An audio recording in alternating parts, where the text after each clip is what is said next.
My name's Isabella Boylston, and I'm a principal dancer with American Ballet Theater.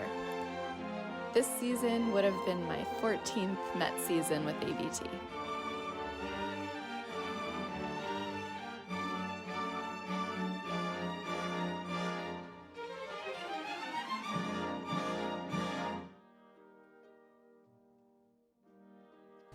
I was slated to dance the role of Princess Aurora in Alexei Ratmansky's production of The Sleeping Beauty.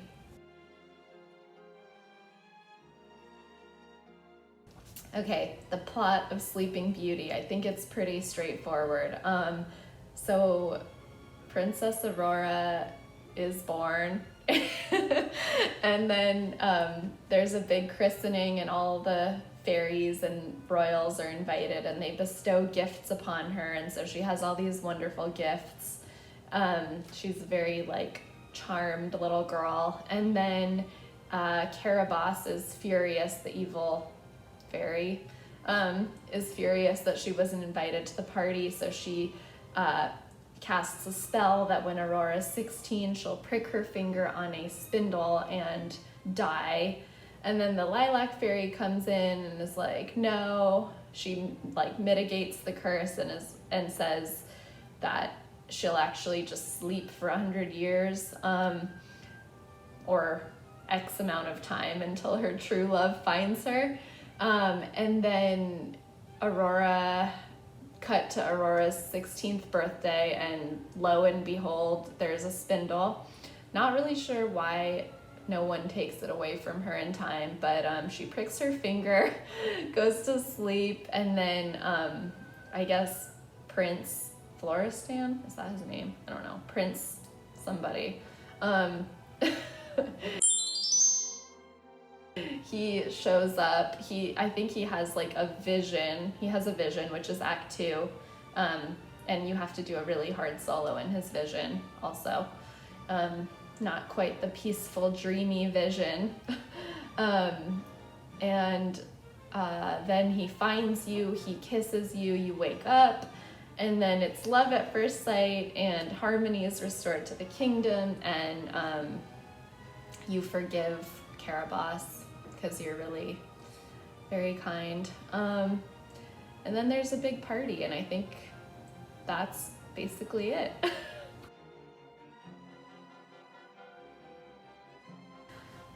Preparing for the role of Princess Aurora in The Sleeping Beauty requires a lot of both physical and mental preparation. It's notoriously one of the most difficult ballets in the classical canon. Especially the first act is just brutally hard to get through, and it showcases the full range of a ballerina's technique, from balancing, jumping, a lot of jumping, turning, style and style and refinement. So it really is the whole range. So yeah, to get ready for that, I basically rehearse as much as I can to make sure that I have the stamina that it's gonna take to get through first act. And basically just every rehearsal I try to push myself a little bit farther, try to hold that balance a little bit longer. And I'm also always thinking about the style that I want to incorporate with my upper body, trying to really be aware of my port-de-bras. And then, people say Sleeping Beauty isn't it might not feel as deep or dramatic of a role as, say, Juliet or Giselle, but at the same time, I do really try to give my character as much depth as possible. So I actually have an acting coach that I've worked with a lot, Byam Stevens, and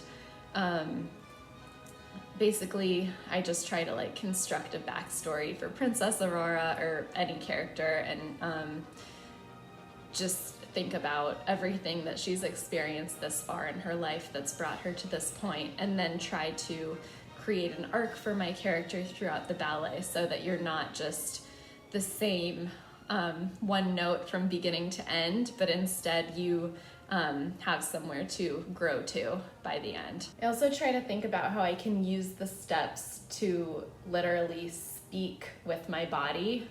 For example, in the Rose Adagio, when she does those famous balances with the four suitors, I feel like it represents more than just physical balance. It's like your balance as a person and a monarch, and also I think showing independence. You can balance on your own. I feel like it is just, yeah, every step in that ballet is an opportunity to express something about your character and about the world.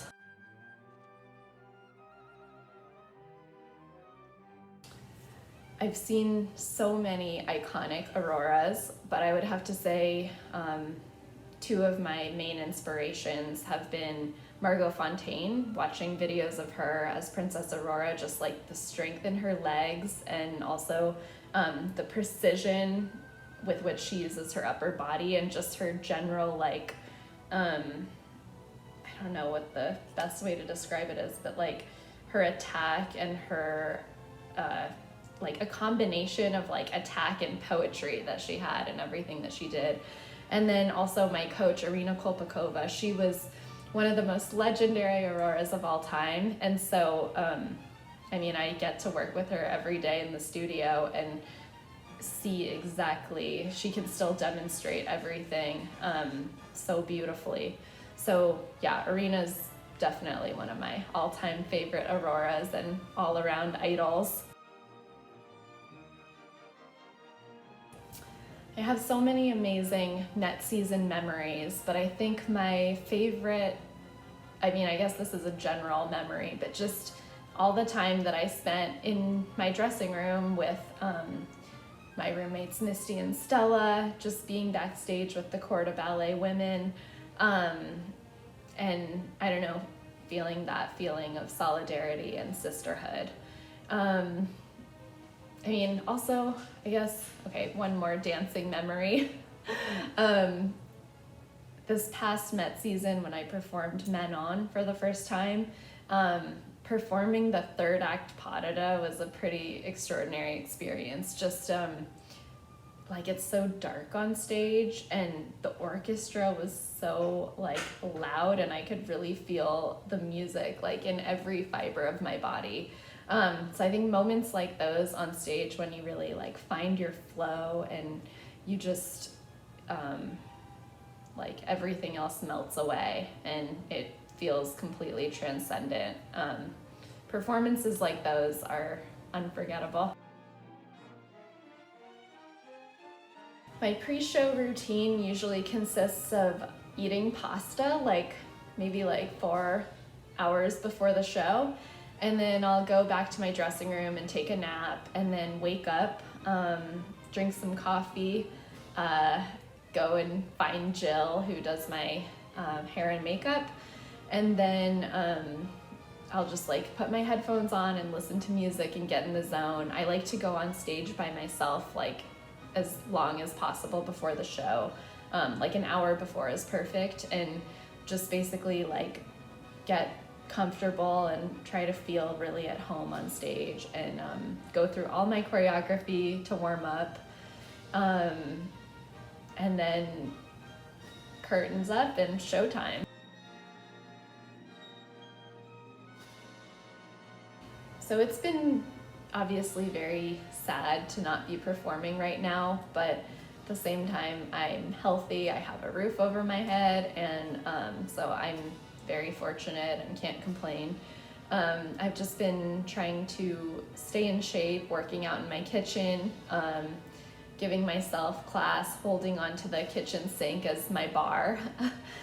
And yeah, it's been really awesome to be able to connect with the dance community. I just love the other dancers at ABT so much, and they've given me so much like love and community, and